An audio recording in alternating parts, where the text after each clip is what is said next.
as you know, passed away earlier this week. Paul Volcker served as Federal Reserve Chair from 1979 to 1987. He accomplished many things during his long and distinguished career at the Fed and elsewhere. Of course, he's best known for leading the fight to tame the double-digit inflation that he inherited as chair, thus laying the foundation for the prosperity and price stability we enjoy today. But what is perhaps most admirable about him, more than his many accomplishments, was his character. He believed that there is no higher calling than public service, and he dedicated the lion's share of his life to it. With courage, integrity, and tenacity, he always pursued the policies that he believed would ultimately benefit all Americans. My colleagues and I continue to draw inspiration from his example. Turning to today's meeting, my colleagues and I decided to leave our policy rate unchanged after lowering it a total of 0.75 percentage point at the previous 3 meetings. As always, we base our decisions on judgment of how best to achieve the goals Congress has given us: maximum employment and price stability. Our economic outlook remains a favorable one, despite global developments and ongoing risks. With our decisions through the course of the past year, we believe that monetary policy is well positioned to serve the American people by supporting continued economic growth, a strong job market, and inflation near our symmetric 2% goal. The economic expansion is in its 11th year, the longest on record. Household spending has been strong, supported by a healthy job market, rising incomes, and solid consumer confidence. In contrast, business investment and exports remain weak, and manufacturing output has declined over the past year. As has been the case for some time, sluggish growth abroad and trade developments have been weighing on those sectors. Even so, the overall economy has been growing moderately. And with a strong household sector and supportive monetary and financial conditions, we expect moderate growth to continue. As seen from FOMC participants' most recent projections, the median expectation for real GDP growth slows slightly over the next few years, but remains near 2%. The unemployment rate has been near half-century lows for well more than a year, and the pace of job gains remains solid. Participation in the labor force by people in their prime working years, ages 25 through 54, has been increasing, and wages have been rising, particularly for lower-paying jobs. People who live and work in low and middle-income communities tell us that many who have struggled to find work are now finding new opportunities. Employment gains have been broad-based across all racial and ethnic groups and all levels of education. These developments underscore for us the importance of sustaining the expansion so that the strong job market reaches more of those left behind. We expect the job market to remain strong. The median of participants' projections for the unemployment rate remains below 4% over the next several years. Inflation continues to run below our symmetric 2% objective. Over the 12 months through October, total PCE inflation was 1.3%, and core inflation, which excludes volatile food and energy prices and is a better indicator of future inflation, was 1.6%. While low and stable inflation is certainly a good thing, inflation that runs persistently below our objective can lead to an unhealthy dynamic in which longer-term inflation expectations drift down, pulling actual inflation even lower. In turn, interest rates would be lower as well and closer to their effective lower bound. As a result, the scope for interest rate reductions to support the economy in a future downturn would be diminished, resulting in worse economic outcomes for American families and businesses. Against the backdrop of a strong economy and supportive monetary policy, we expect inflation will rise to 2%. The median of participants' projection rises to 1.9% next year and 2% in 2021. We're strongly committed to achieving our symmetric 2% inflation goal.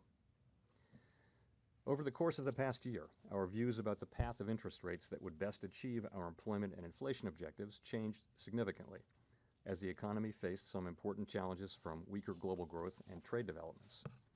As the year progressed, we adjusted the stance of monetary policy to cushion the economy from these developments and to provide some insurance against the associated risks.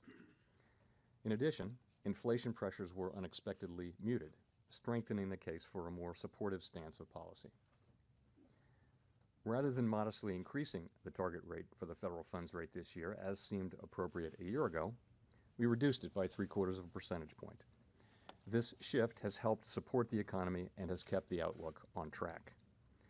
The median of participants' projections for economic growth, the unemployment rate, and inflation are little changed from a year ago, aside from a lower inflation projection for 2019.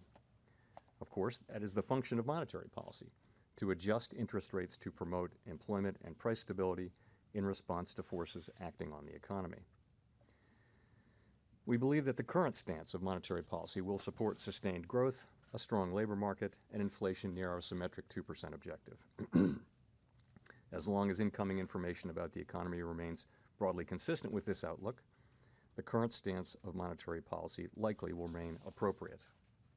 Looking ahead, we will be monitoring the effects of our recent policy actions along with other information bearing on the outlook as we assess the appropriate path of the target range for the federal funds rate. Of course, if developments emerge that cause a material reassessment of our outlook, we would respond accordingly. Policy is not on a preset course. Finally, I wanted to note that we've been purchasing Treasury bills and conducting repurchase operations consistent with the plan we announced in December. These technical operations are aimed at maintaining an ample level of reserves and addressing money market pressures that could adversely affect the implementation of monetary policy. Our operations have gone well so far. Pressures in money markets over recent weeks have been subdued. To address possible pressures in money markets over the year end, we've been conducting term repo operations spanning year end. We stand ready to adjust the details of our operations as appropriate to keep the federal funds rate in the target range. Thank you, and I'll be happy to take your questions.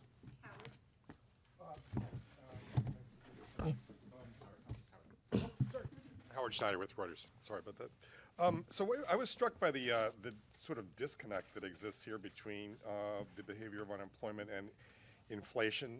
You seem to have unemployment penciled in here now for 3 years running more underneath the longer run level, yet inflation never really accelerates. So what are we to make of that? Well, that's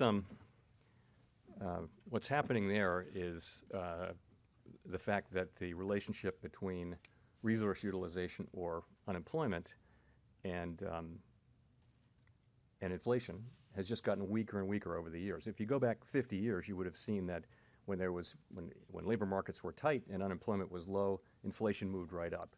And then as the Fed got control of inflation, the connection got weaker and weaker and weaker to the point where there's still a connection, but it's a very faint one. And what that suggests is that you would need to keep policy somewhat accommodative, and we believe that policy is somewhat accommodative.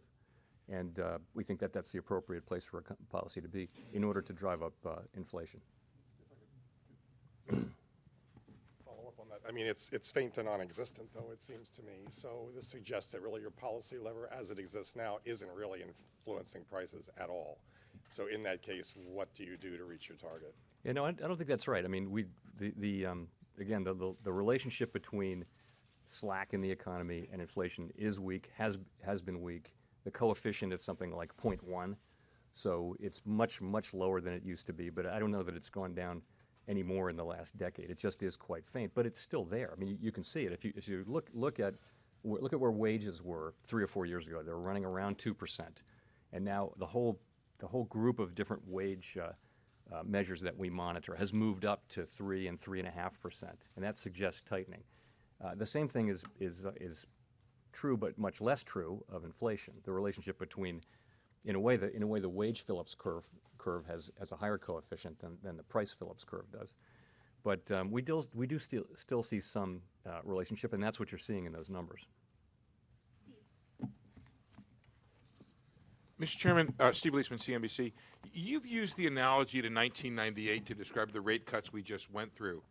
And I'm wondering if we can sort of continue the analogy. Within 7 months of those 98 rate cuts, the Fed took them back and then some.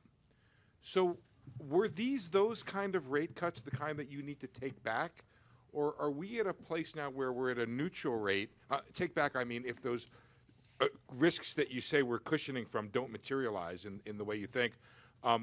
Or is this now a new sort of steady state for the economy at this rate? This is the right rate for the economy that you see going forward and don't need to take those rate cuts back?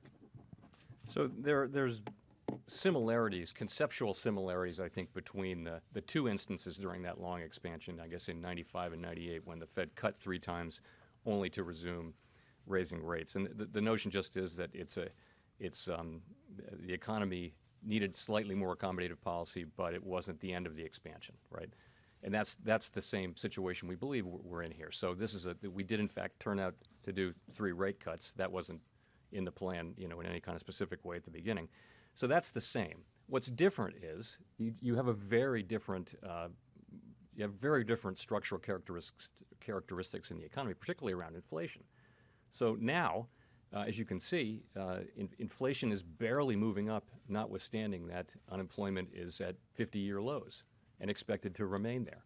So the need for rate increases is less.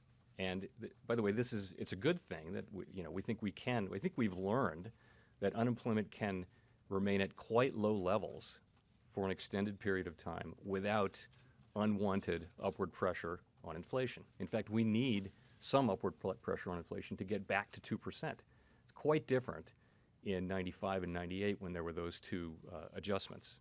So I would say similarities and differences. BIS concluded in, I did the same thing as Howard. Michael McKee, Bloomberg Radio and Television.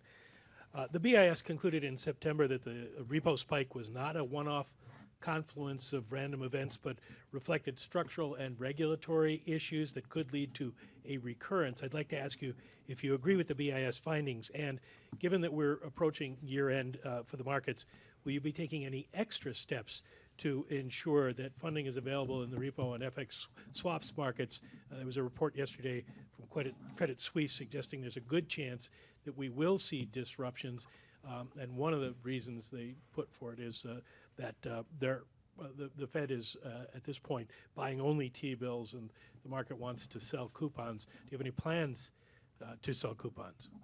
So I'm going to take a little step back, and I will get to your specific questions on the year end and on T-bills. So I guess I want to start by stressing that these are very important operational matters, but that are not likely to have any macroeconomic implications. We decided back in January to remain in an ample reserves regime, and that means we will be setting the federal funds rate, the range for the federal funds rate, through our administered rates and not through active management of the level of reserves. We're committed to robustly implementing that framework, as you can see by our actions. And the purpose of all this, let's remember, is to assure that our monetary policy decisions will be transmitted to the federal funds rate, which in turn affects other short-term rates. We have the tools to accomplish that, and we will use them. The purpose of all this is not to eliminate all volatility, particularly in the repo market. So taking you back, as you know, we very gradually allowed the balance sheet to shrink. We slowed that gradual pace by half in March, and then we ended it in July. Meanwhile, we had surveyed all of the banks, and particularly the large banks who hold a lot of the reserves, and said, what's your lowest comfortable level of reserves? We got those numbers, we added them up, we added a buffer, and it came out sort of at a level that was well below when we were in September. And yet, we saw actually in September that the markets acted as though reserves had become scarce. So what had happened was that liquidity, which actually existed, didn't flow into the repo market, and that had effects on the federal funds rate. So the question is, why did that happen? And we've been very carefully looking at the reasons why that might have happened. There are payments issues. There have been a number of supervisory and regulatory issues raised. We're looking carefully at those. We're open to ideas for modifying supervisory and regulatory practice in ways that don't undermine safety and soundness, and a number of ideas are under examination there. To go through it sort of in time, we started off really on September 17th with overnight operations. By October 11th, we had created and put into effect a plan. That plan is in effect. It's working. I think for the last couple of months, repo markets have been functioning well. Short-term rates are stable. Markets are functioning. So you asked about year-end. Temporary upward pressures on short-term money market rates are not unusual around year-end. And both our repo operations and Treasury bill purchases are intended to mitigate the risks that such pressures pose to our control of the federal funds rate. We think that the pressures appear manageable, and we stand ready to adjust the details of our operations as necessary to keep the federal funds rate in the target range. Our strategy has been, essentially the key to our strategy is to supply reserves in the near term through both overnight and term repo, and at the same time we're raising the underlying level of reserves through bill purchases. I'll take that now. We've said bill purchases. We've also said that we were willing to adapt our strategy. We're not at this place, but if it does become appropriate for us to purchase other short-term coupon securities, then we would be prepared to do that if the need arises. So, but we're not in that place. It very much looks like those bill purchases are going well, just according to expectations. I mean, the other thing I'll say is that we're in, very regular contact with market participants all the time. We'll be continuing that, and we're prepared to adjust our tactics. We're focused on year end as well, and prepared to adjust our operations as appropriate. The follow-up to that would be, where are we with the possibility of a standing repo facility? So on the standing repo facility, as you know, we've actually had a couple of meetings where we've discussed that. I think the standing repo facility is something that'll take some time to evaluate and create the parameters of and put into place. At the moment, what we're focused on is, we're now focused on year end. I should also mention that after year end, the sense of it is that as the underlying level of reserves moves up because of bill purchases, as that happens, there will come a time when it will be appropriate for overnight and term repo to gradually decline. We can't know today what the timing of that will be, but that's the way we see it going over time.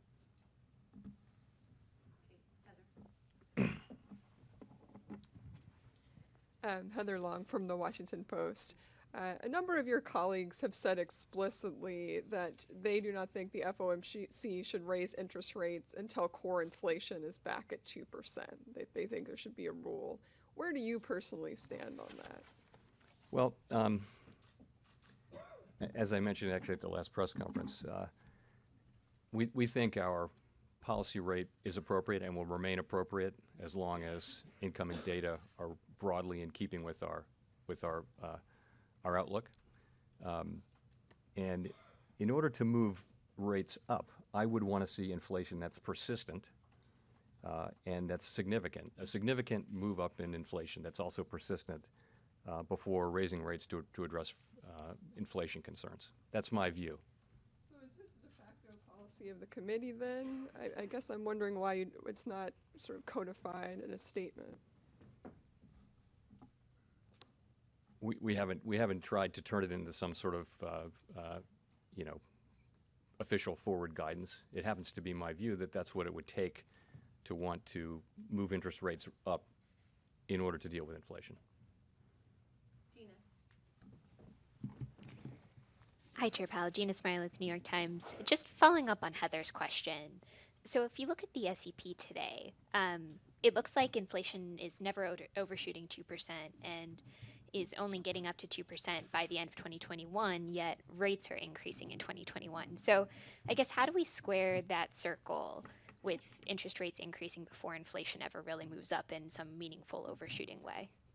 So I think what you're seeing is you've got a full year of the median being flat, which is, we think, accommodative, modestly accommodative, and inflation not moving up very much, as we've discussed.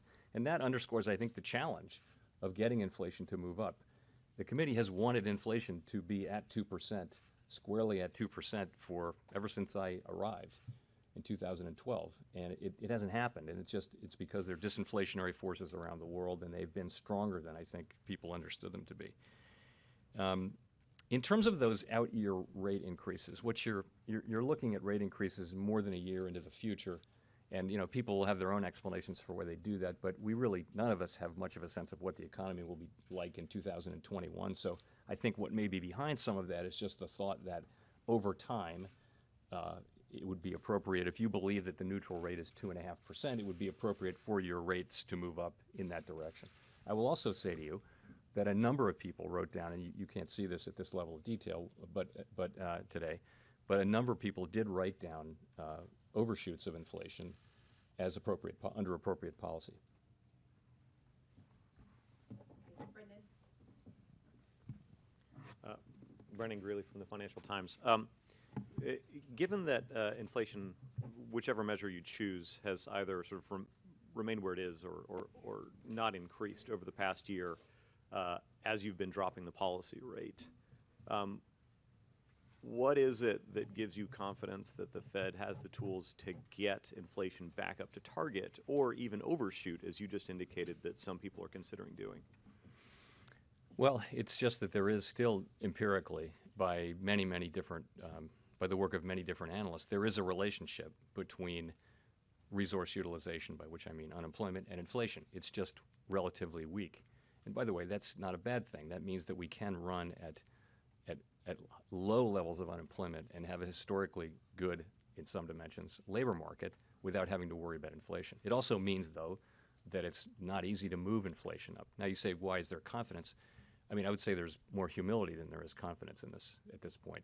It's been very challenging to get inflation to be at target. If you look around the world, the United States of all major economies has been closest to it, but still hasn't quite been able to achieve it. And I would also point out that this year, which has been a good year for the economy, inflation, core inflation, is actually running at 1.6%, whereas it ran close to 2% most of last year. So it's a real challenge, and but I think we're using our tools as best we can to meet that challenge. Nick? Nick Timmeros, The Wall Street Journal. So, Chair Powell, I want to ask about the framework review, which obviously entails some kind of debate around allowing an overshoot of the 2% target. And in that context, is merely saying that you want inflation to rise above 2% a sufficient strategy for getting inflation to stay at the target, or would it compel some kind of policy action beyond deferring future rate increases to achieve that outcome, if that's the direction in which the committee goes? In other words, it's one thing to accept inflation rising on its own opportunistically, but if inflation does not materialize, would a change in the framework necessarily make it easier to generate higher inflation? Well, I think the answer to the question of whether saying it is enough to create credibility, the answer to that is no. And I think you have to back that up with policy that supports the outcome. And that's what we're trying to do. And so the changes that we're looking at to the framework are I think they take all of that on board. But what they are designed to do is to strengthen the credibility of that inflation target, but only if followed by policy. Ultimately, it will take time to move inflation expectations up from where they are, which appears to be a bit below 2%, will not happen overnight. It'll have to happen over time as credibility is built. The Fed has great inflation credibility, but inflation expectations are anchored at about their 25-year average, which is a few ticks below 2%. We talked a lot about inflation. Edward Lawrence from Fox Business Network. We talked a lot about inflation. I want to ask you about uncertainty. With the House announcing that they will ratify USMCA and Canada and Mexico signing off on it, do you see that uncertainty easing now so the business investment could pick up? Or are the trade tensions with China just that big elephant in the room where you might not see those business investments pick up? Well, I did see the news today that it appears there's an agreement to move forward to a vote on USMCA, and of course it's not our role to comment on particular trade policies or criticize them one way or the other or evaluate them. I will say, though, that getting if the deal were to be enacted, then it would certainly remove some of the trade policy uncertainty, and that would be, I believe, a positive for the economy. And I'll say the same thing about the negotiations with China, which haven't reached that point yet. We've been hearing from our people that we talk to, the many people and businesses that we talk to through the reserve banks that wind up being written up in the Beige Book, and they've been telling us all year, for a year and a half really, that trade policy uncertainty is weighing on the outlook. And I do think that, again, without commenting in any way on the process or the content of the agreement, I think that removal of uncertainty around that would be a positive for the economy as well. Is one uncertainty bigger than the other? Do you see, not commenting on the deals themselves, is one uncertainty for I business? think you can, I think you can see that what's been moving. One way to look at it is what's been moving financial markets. It's been news about the negotiations with China, not so much USMCA. I think the difference between NAFTA and USMCA is smaller than the difference between current, arrangements with China and what's being negotiated.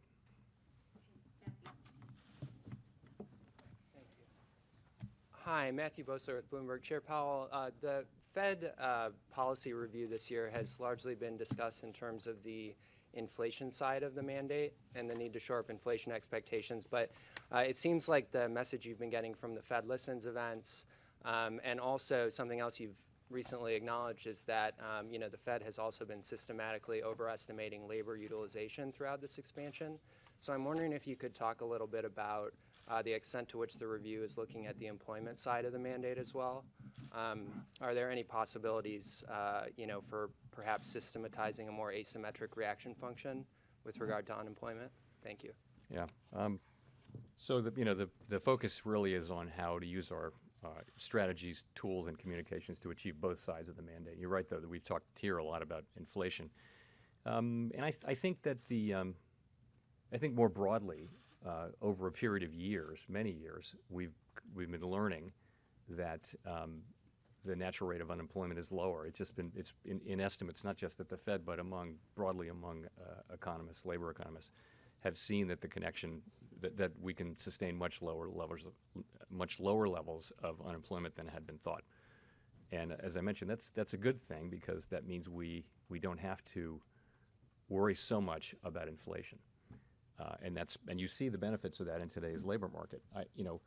The Fed Listens event are about inflation to a much lesser extent than they are about maximum employment. If you've listened to or attended any of those, the discussion, we always focus on inflation as well, but the discussion is really around what's happening in low and moderate income communities and among small businesses. And I think you get a perspective which we were already getting that from our extensive outreach to community groups and such, but it was helpful to get it in the context of a monetary policy review. And I think that the fact that these communities have such high levels of unemployment and low levels of labor force participation tells you that there is slack out there. And I think that does also inform our understanding of what we mean by maximum employment.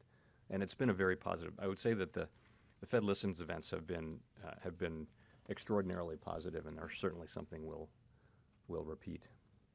You also see from the business perspective that companies are taking all kinds of measures to look through things on people's resume that would have perhaps disqualified them in other kinds of environments. Training is moving up. You hear just a lot. There are a lot of things going on that suggest that people at the margins of the labor force are being pulled in and being given chances, which is a great thing. Victoria.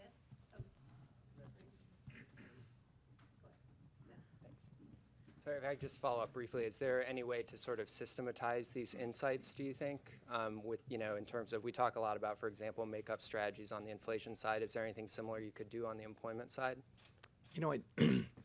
I think we have kind of internalized, and this isn't news for today. This is something we've been saying for several years. You've seen us moving down our estimates of maximum employment. In fact, it's already understood, I think, that there's more. Even though we're at 3.5% unemployment, there's actually more slack out there, in a sense, and the risks of using accommodative monetary policy, our tool, to explore that are relatively low. I think we know that, and I think the review certainly underscores that, but that's a very important insight. Victoria. Hi, Victoria Guido with Politico. I wanted to ask more about the repo issues and what you all are doing beyond open market operations. Are you currently, for example, telling examiners not to prefer reserves over treasuries for supervisory purposes? Are you talking to the Treasury Department about maybe reducing the level of volatility in their account at the Fed? And on the standing repo facility, is it that you would be inclined to do it, but you need to figure out the details, or what would kind of drive the decision on whether or not to do that? So on treasuries versus reserves, We've done a ton of work on that. We've talked to supervisors, and it's interesting, if you look at the banks, they're all over the place on the composition of their buffer. So you have a business model, and that business model suggests what your stress outflows will be, and that suggests what your buffer should be. And you see them making quite different choices. Some of them have lots of reserves and fewer treasuries, and then they change their mind and they switch. So it's not obvious that there's one thing happening there. Notwithstanding that, we've gone out to try to understand that, talking to the supervisors. In terms of the TGA, we have not tried to pull the TGA into this yet. We've taken it as exogenous. I don't know that at some point we won't have those discussions, but Treasury, we want Treasury to be able to have the cash that it needs, and then we are essentially taking that as exogenous to our work. There may come a time when we talk about that, but we haven't done much of that. Standing repo facility. So your question on that is, what are we thinking about it? What are we? I think we are more focused, frankly, on the bill purchases, the year end, and also the review of supervisory and regulatory issues that we're digging into, and because we think these are structural things, right? Where you could, without sacrificing safety and soundness, just allow the liquidity that is already there to flow more freely, perhaps by making fairly straightforward, non-controversial changes. And we think there is some of that, and so we're working hard and fast. But those are things, if they take rule changes, it'll take, a notice of public rulemaking, it'll take 3 months and things like that. Those things take time. These things that we're working on now, though, like, going through year end with the overnight facilities and the bill purchases and the term repo, those are things that we have to do right now and are doing. Hi, Chris Rugaber at Associated Press. I wanted to ask, the only change in the statement was a drop in the reference to uncertainties around the economy. You seem very confident, or it implies there's a lot of confidence that those uncertainties have gone away. What caused you to make that change for this statement? What were you looking at that seemed to be so much lower? We did actually, if you look at the statement, you'll notice that we did call out global developments and muted inflation pressures later in the statement. And why did we do that? Those are the things that we've been monitoring all year. We've put now in place policies that we think are appropriate to address those things. So we're not revisiting that. But those are just key things, and they haven't gone away. So we thought it was appropriate to mention them there. Still subject to the idea that for us to change our stance, we would want to see a material reassessment of the outlook. Well, just to follow real quick, on the material reassessment aspect, are you worried that has set too high a bar for potential cuts next year? We were talking about rate hikes, but no Fed policymaker seems to foresee any cuts next year. Some economists do. Does a material reassessment mean you need to see data actually worsen? Does it reduce your ability to act preemptively the way arguably you did this year? So, one thing that we're mindful of is that we've cut rates 3 times since July. That's 75 basis points worth of cuts. And we do believe that monetary policy operates with long and variable lags, and that it'll take some time before the full effects of those actions are seen in the economy. So that'll take some time. So that's one reason to hold back and wait. And we think we took strong measures. In fact, if you look at more broadly at the Treasury yield curve, it has moved more than 75 basis points. So you've had quite a significant move in the direction of higher accommodation. In terms of what is material at the end of the day, I would just say whether or not a change in the outlook merits a policy response will be a collective judgment of the FOMC. There isn't any single factor that will determine our decisions. We'll look at a full range of data and other information bearing on the economic outlook. Okay, Scott Horsley. Thank you, Mr. Chairman. Scott Horsley from NPR. You started out by talking about Paul Volcker, who obviously cast a long shadow. I wonder if, in hindsight, that shadow was too long, and if in the decades since his tenure, and in particular last year, if the Fed was too quick to raise interest rates to attack an inflation boogeyman that didn't materialize. This wouldn't be my response will not be about Paul Volcker, but although you started with Paul Volcker. So if you look back at 2018, I'll just take you back to the beginning of 2018. We had an economy growing at 3%, we had inflation at 2%, and we had $1.5 trillion worth of stimulus arriving, and the federal funds rate was 1.4%. So it wasn't that. So we moved policy up during the course of the year. We never got policy even at the level of what we thought the neutral rate was at the time. So there was no sense of it being restrictive. We took steps to make it less accommodative, and that seemed to be the right thing. It still seems to me to be the right thing in hindsight. The idea that we were trying to, slow the economy down, we were really just trying to get near neutral. And even with the last rate increase a year ago, we were still meaningfully below the median estimate on the committee of what the neutral rate was. So policy was always accommodative during the course of that year. I think what's happened is obviously the facts on the ground have changed.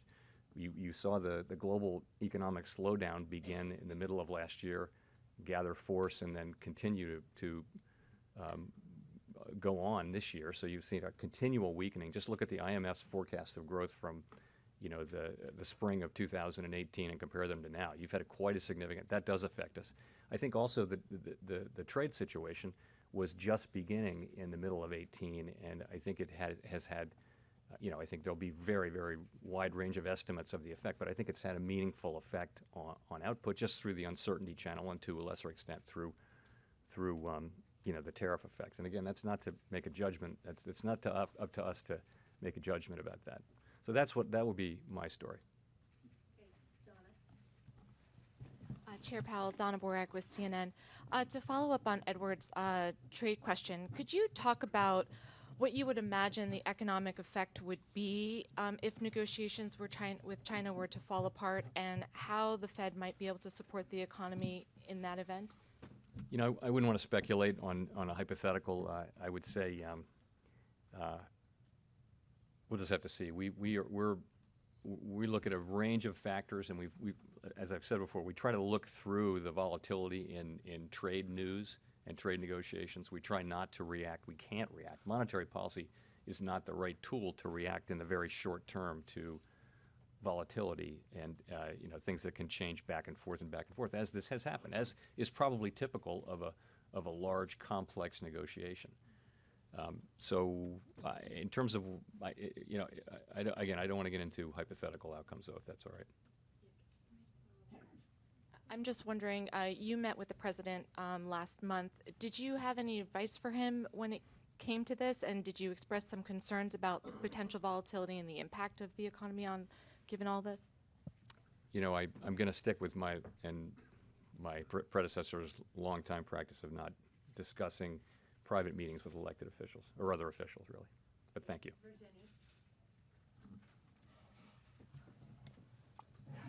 Thank you. Virginie Montet with Agency France Press. Yesterday, Democratic leaders in the House have launched an impeachment process against the president.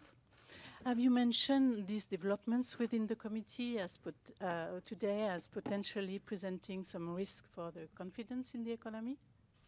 No, we have not. We don't consider things like that.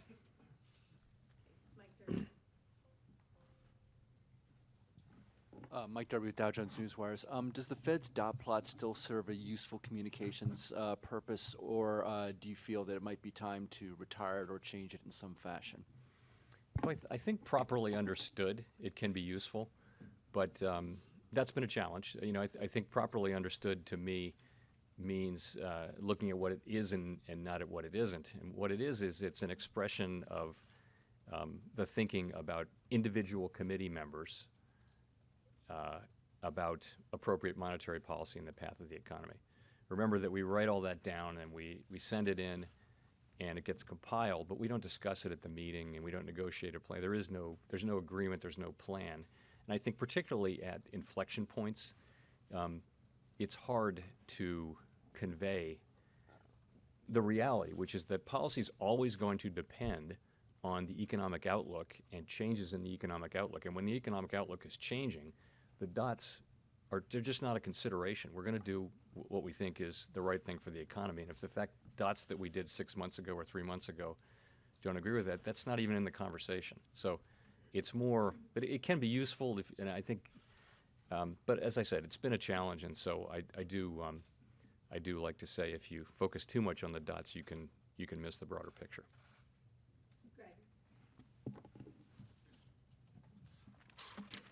Greg Robb from MarketWatch.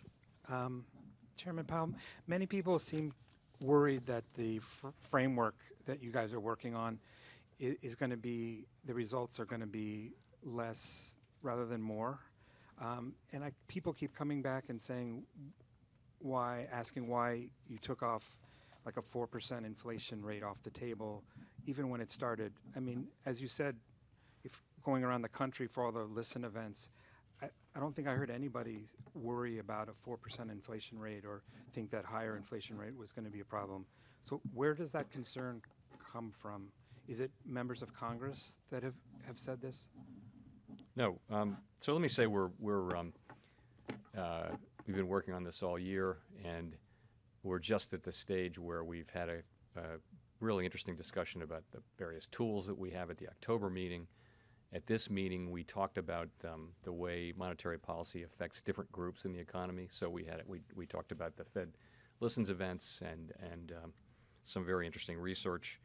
So we're just getting to the stage where we're looking at conclusions. You know, what do we take away from all this? And those things, many of those things would wind up as changes, if you will, modifications to the statement of longer-run goals and monetary policy strategy. I think that process will take until the middle of the year. But we want to approach it very thoroughly and very carefully, and that is, in effect, that is our framework document. And I wouldn't prejudge. No one.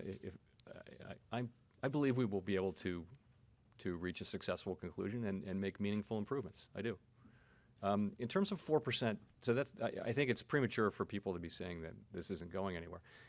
You know, and if you define going anywhere as a 4% inflation target, let me talk about the 4% inflation target. So I'll go back to the point that just saying words is not itself credible. So I think if you said we're raising the inflation target to 4, what would be the effect of that? I mean, where's the credibility in that really? You haven't been able to get it to 2. So I think you need to lower your sights a little bit. I also think is 4%. You'd have to ask the question: is that really, price stability? Is that really price stability? Is that within our legal mandate? I mean, I think it's a fair question.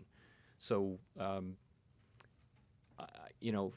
think I'd like for this review to come out with a set of positive results.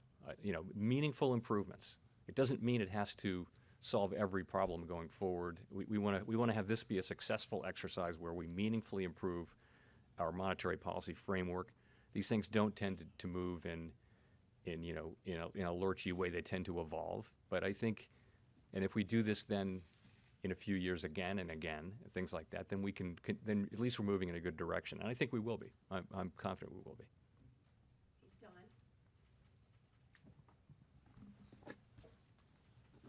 Don Lee with the LA Times. Chair Powell, you've had a busy year, and I'm wondering, as you look back, what things you might have done differently, and whether there are any lessons that you would take into next year. Well, I have to say my total focus is on right now and getting policy right and thinking about next year, thinking about what's the economy going to be doing. I like where we are in policy. As I mentioned, I think my policy stance is appropriate and likely to remain so, as long as the outlook is broadly like this. I mean, it's too long of a question. I don't know how to get after that. There's a lot of learning that comes into from the economy every year, and in the way we do our jobs, and we're always going to be trying to learn lessons. I mean, are there any particular surprises, whether it's the economy or how markets or financial things? Well, I didn't obviously, didn't see, and I don't think anybody saw coming the challenges that we faced this year. I think they were a surprise. I think toward the end of 2008, and 18, there was still a sense the economy was growing at around 3%, and didn't expect to face the challenges. But I think we did face them, and I think I'm pleased that we moved to support the economy in the way that we did. I think our moves will prove appropriate, and again, I think both the economy and monetary policy right now, I think, are in a good place. Nancy. And Nancy Marshall-Genzer from Marketplace. Chair Powell, why aren't we seeing stronger wage gains? Wages are growing more slowly now than they were toward the beginning of the year. Why is that? Well, wage gains have moved up a bit. If you look back 3-4 years, you'll see wages were growing around 2%. Now you see them moving up, more at 3.5%. So why aren't they growing higher at a faster rate? And it's a couple of things. I think there are a range of explanations. One would be that productivity has just been low. So wages should go up to cover inflation and productivity. Productivity has been low, and that is very likely to be holding back wages. I also think there are other possible potential explanations, such as globalization the idea that you can manufacture or even provide services anywhere in the world to anywhere in the world. I think that hangs over the wage setting process and everywhere pretty much. You don't see there isn't the kind of traction in the wage market that even in a tight labor market. Another thing is, though, that the labor market may not be as tight as we had thought it was, I think there are many possible explanations. I will say, though, if you look for example at non-supervisory employees in the labor report, their wages are going up at 3.7%, and so you do see, and wages are going up the most for people at the lower end of the. That's been true for the last couple of years, lower end of the wage spectrum. So you do see wages moving up. They're not moving up at very high rates, and again, at the end of the day, that probably has most to do with productivity. Hannah, could I ask a quick follow-up? Just as far as the market not being as tight as you thought, are you saying there are still more people on the sidelines who could join the labor force? Yes, and I would also say that if you ask people, and we did ask people, what do you think the natural rate of unemployment is? People were writing down numbers in the 5s, and then they were writing down numbers in the 4s, and now unemployment's been in the 3s for a year and a half, and we still see wage inflation, as you mentioned. The level of wage inflation has actually moved down, although there may be compositional effects in that number. That may be to some extent about younger workers coming in at lower wages than retiring workers, but that shouldn't have much of an effect, actually. So why is that? It may just be that there's more slack in the economy, and I think we are seeing that. We're seeing, really, it showed up through higher participation. For many years, we've thought that there's a trend decline in participation. Notwithstanding that, against that trend, we've seen prime age participation moving up pretty steadily over the last 2 or 3 years, and it's a very positive thing, but it does sort of provide more labor supply, meaning a less tight labor market. Hi, Hannah Lang with American Banker. Thanks for being here today. I just wanted to ask about the Community Reinvestment Act, since the FDIC and OCC may potentially join together for a proposal without the Fed. Are you concerned that this might cause confusion, and how would the mechanics work if this proposal is finalized without the Fed? So, we think the CRA, we know the CRA is a very important law, and we're strongly committed to the mission of ensuring that banks provide credit throughout their communities, particularly addressing the needs of low and moderate income households and neighborhoods. We also think it's time for modernization. We've thought that for some time, and we worked very hard to try to get aligned with the OCC really on a proposal. And my hope is that we can still do that. I don't know whether that'll be possible or not. We'll just have to see. And if we can't, I'm not sure what the path forward would be. We would certainly not want to create confusion or sort of tension between the regimes if they do turn out to be slightly different regimes. So that's something I hope we don't have to face, but we will if we have to. Hey, Brian, for the last question. Hi there, Brian Chung with Yahoo Finance. So before the July meeting, you said something kind of colorful. You said to call something hot, you would need to see some heat, referring to the labor market. So to expand a bit, I guess, on Nancy's question, seems like the wage Phillips curve has been pretty well explored already. But what would you need to see to call the labor market hot in that case? Would it be a or rather some sort of change in either the headline number of gains or in the unemployment rate? Really, wages. I mean, there's so many other measures that suggest that the labor market is, I'd like to say the labor market is strong. I don't really want to say that it's tight. Someone asked me a question about a hot labor market. That was in the Humphrey Hawkins hearings. So I'll say that the labor market is strong. I don't know that it's tight because you're not seeing wage increases. You know, ultimately, if it's tight, those should be reflected in higher wage increases. So it does come down to that.